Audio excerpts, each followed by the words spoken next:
How to fix Hades crashing on Windows PC. 1. Disable in-game overlays in Steam Client. 2.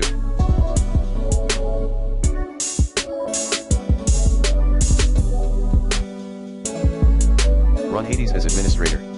Like this. 3.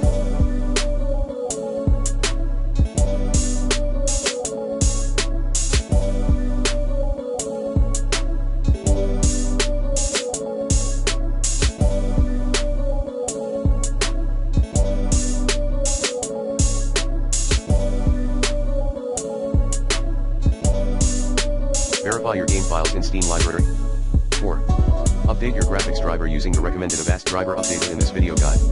5. Stop overclocking. 6. Perform a clean boot. 7.